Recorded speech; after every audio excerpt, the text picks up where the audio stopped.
നിങ്ങളൊരു പക്ഷേ ഇംഗ്ലീഷ് പഠിക്കുന്നത് പഠനത്തിന്റെ ഭാഗമായിട്ടായിരിക്കാം, ചിലപ്പോൾ ജോലി കിട്ടാനായിരിക്കും, ചിലപ്പോൾ ഇംഗ്ലീഷ് സംസാരിക്കാൻ വേണ്ടിയോ അല്ലെങ്കിൽ വെറുതെ ഇംഗ്ലീഷ് അറിഞ്ഞിരിക്കാനോ ഒക്കെ വേണ്ടിയിട്ടായിരിക്കാം. ഏത് തന്നെയാണെങ്കിലും നിങ്ങൾ ഈ കോഴ്സ് വളരെയധികം സഹായിക്കുമെന്ന് എനിക്ക് ഉറപ്പുണ്ട്. ഇതിൽ ഓരോ ലെസനും എത്രമാത്രം സിമ്പിൾ ആക്കാമോ അത്രയും ലളിതമാക്കാനാണ് ഞാൻ ശ്രമിക്കുന്നത്. ഓരോ ലെസന്റെ അവസാനം അന്ന് നമ്മൾ എന്താണോ പഠിച്ചത് അതുമായിട്ട് ബന്ധപ്പെട്ട് കുറച്ച് ചോദ്യങ്ങൾ ഉണ്ടാവും കേട്ടോ. അപ്പോൾ അത് നിങ്ങൾ ചെയ്യാൻ ശ്രമിക്കണം. അത് നിങ്ങളുടെ ഹോംവർക്ക് പോലെയാണ്. അപ്പോൾ ആ ലെസണിൽ നിങ്ങൾ പഠിച്ച ടോപ്പിക് എന്താണോ അത് നിങ്ങൾക്ക് മനസ്സിലായോ എന്ന് ഇതിന് വ്യക്തമാവും. അപ്പോൾ നമുക്ക് ഇന്നത്തെ ലെസണിലേക്ക് കടക്കാം. നിങ്ങൾക്കറിയാലോ, ഏതൊരു ഭാഷയ്ക്കും അതിൻ്റെതായ അക്ഷരങ്ങളുണ്ട്. ആ അക്ഷരങ്ങളെ ഒരുമിച്ച് ചേർത്ത് വിളിക്കുന്ന പേരാണ് അക്ഷരമാല. അപ്പോൾ അതിന് നമ്മൾ ഇംഗ്ലീഷിൽ എന്താ പറയുക? ആൽഫബറ്റ് എന്ന് പറയും. അപ്പോൾ ആൽഫബറ്റ് എന്ന് പറഞ്ഞാൽ എന്താണ്? അക്ഷരമാല.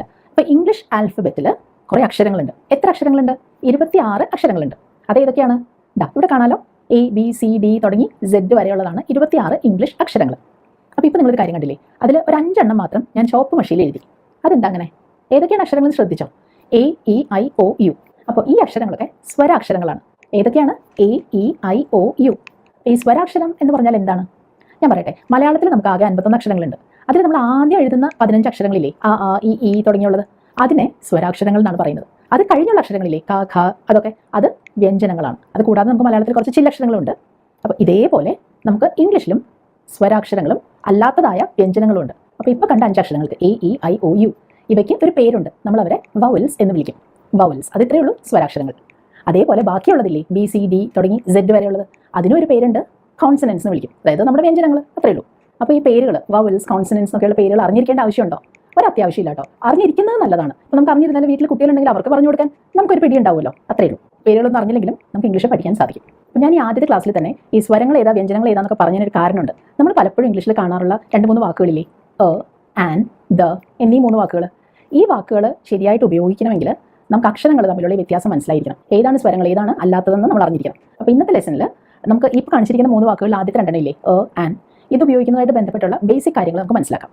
അല്ലെങ്കിൽ ആൻ നമ്മൾ ഉപയോഗിക്കുന്നത് ഒരു പേരിൻ്റെ കൂടെ ആയിരിക്കും. ഇവിടെ ഞാൻ പേരെന്ന് പറഞ്ഞാൽ ഉദ്ദേശിച്ചത് ഒരു വ്യക്തിയുടെയോ അല്ലെങ്കിൽ ഒരു രാജ്യത്തിൻ്റെയോ ഒക്കെ പേരെന്നുള്ള അർത്ഥത്തിലല്ല കേട്ടോ. ഇപ്പോൾ നമ്മൾ ഒരു മനുഷ്യൻ, ഒരു കുട്ടി, ഒരു പുസ്തകം, ഒരു പക്ഷി എന്നൊക്കെ പറയില്ലേ, ആ അർത്ഥത്തിൽ വരുന്ന നാമങ്ങളുടെ കൂടെ അത് ഒരെണ്ണം മാത്രമാണെങ്കിൽ നമുക്ക് അവിടെ അല്ലെങ്കിൽ ആൻ ഉപയോഗിക്കാം.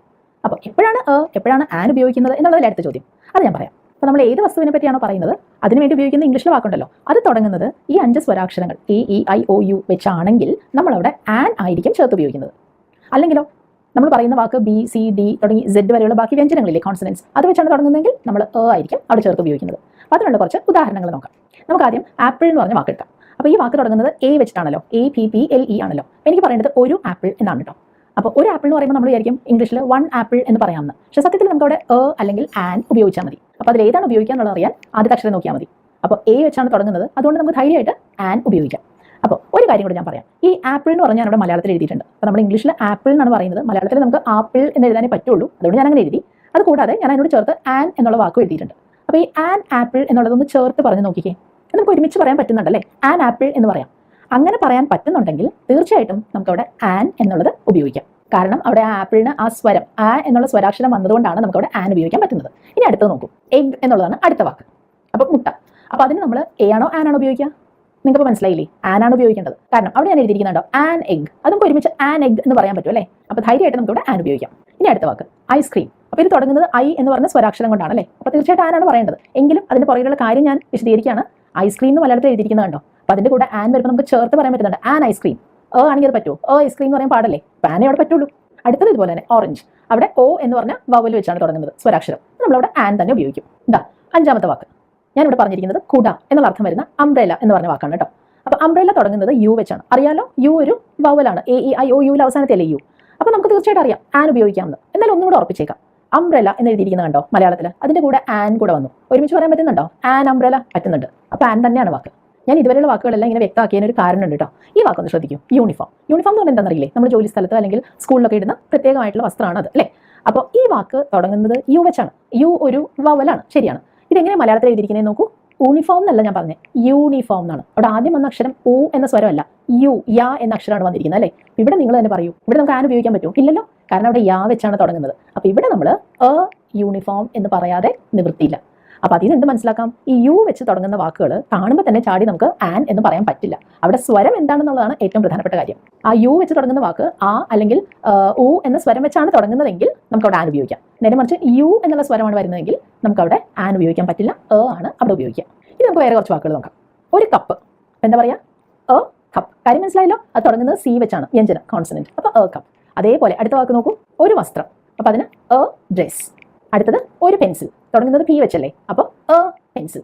ഇനി എച്ച് എന്നുള്ള അക്ഷരം വെച്ച് തുടങ്ങുന്ന കുറച്ച് വാക്കുകളാണ് ഞാനിവിടെ കാണിക്കുന്നത്. ആദ്യത്തെ നമ്മൾ എങ്ങനെ പറയാം, വീട് എന്നാണ് ഈ വാക്കിൻ്റെ അർത്ഥം, ഹൗസ്. അപ്പോൾ ഞാൻ പറഞ്ഞത് ഹൗസ് എന്നാണ്, ഹ ശബ്ദമാണ് വന്നത് അല്ലേ. അപ്പോൾ അവിടെ ആ അല്ലെങ്കിൽ ഔ എന്നൊന്നും അല്ല പറഞ്ഞത്, അപ്പോൾ തീർച്ചയായിട്ടും നമ്മളവിടെ എ ആണ് പറയേണ്ടത്, എ ഹൗസ്. അടുത്ത വാക്കോ കൈ എന്നുള്ള അർത്ഥത്തിൽ ഹാൻഡ്. അവിടെ ഞാൻ പറഞ്ഞത് ഹാൻഡ് എന്നാണ്, ആൻഡ് എന്നല്ല. ആൻഡ് ആയിരുന്നെങ്കിൽ ആൻ എന്ന് പറഞ്ഞു തുടങ്ങേണ്ടി വന്നെ, ഹ ആണ്. അപ്പോൾ എ ഹാൻഡ്. അടുത്ത വാക്കൊന്ന് ശ്രദ്ധിച്ചേ, മണിക്കൂർ എന്നുള്ള അർത്ഥത്തിൽ നമ്മൾ പറയുന്ന വാക്കല്ലേ ഇത്, HOUR ആണ് സ്പെല്ലിംഗ്. പക്ഷെ നമ്മൾ എങ്ങനെ സാധാരണ ഈ വാക്ക് പറയാറുള്ളത്, ഹവർ എന്നാണോ അവർ എന്നാണോ, അവർ എന്നല്ലേ. അപ്പോൾ അവിടെ എച്ച് സൈലന്റ് ആണല്ലേ, എച്ച് നമ്മൾ പറയില്ല. ആ വാക്ക് ശരിക്കും പറഞ്ഞാൽ ആ എന്ന സ്വരത്തിലാണ് തുടങ്ങുന്നത്. അപ്പോൾ അതുകൊണ്ട് നമ്മൾ അവിടെ അവർ എന്നല്ല പറയാ, ആൻ അവർ എന്നാണ്. കാരണം അത് ചേർത്ത് വായിക്കാൻ പറ്റും, ആൻ അവർ, ശരിയല്ലേ. അപ്പോൾ ഇങ്ങനെ ചില കേസുകളുണ്ട് കേട്ടോ. അപ്പോൾ ഇപ്പം ഞാനിവിടെ കുറച്ച് വാക്കുകൾ കാണിച്ചിട്ടുണ്ട്, കാണാലോ. ആദ്യത്തത് ട്രീ മരം, രണ്ടാമത്തത് സമുദ്രം, ആ അർത്ഥത്തിൽ ഓഷൻ, മൂന്നാമത്തത് കസേര ചെയർ, നാലാമത്തത് മേശ ടേബിൾ, അഞ്ചാമത്തത് ആന എലിഫന്റ്, ആറാമത്തത് പെട്ടി എന്നുള്ള അർത്ഥത്തിൽ ബോക്സ്. ഈ 6 വാക്കുകളും നിങ്ങൾ പറയണം എ ചേർത്താണോ ആൻ ചേർത്താണോ പറയേണ്ടതെന്ന്. എത്ര വാക്കുകളുണ്ട് എ ചേർത്ത് പറയുന്നത്? 4 വാക്കുകൾ അല്ലേ. A tree, A chair, A table, A box. കാര്യം മനസ്സിലായില്ലേ? അപ്പോൾ വേറെ 2 വാക്കുകൾ ആൻ ചേർത്ത് പറയേണ്ടതാണ്. ആൻ ഓഷ്യൻ, കാരണം ഓ എന്നുള്ള ശബ്ദമാണ് വന്നത്. ആൻ എലിഫന്റ്, ഇത് രണ്ടും ചേർത്ത് പറഞ്ഞത് കണ്ടില്ലേ, ആൻ ഓഷ്യൻ ആൻ എലിഫന്റ്.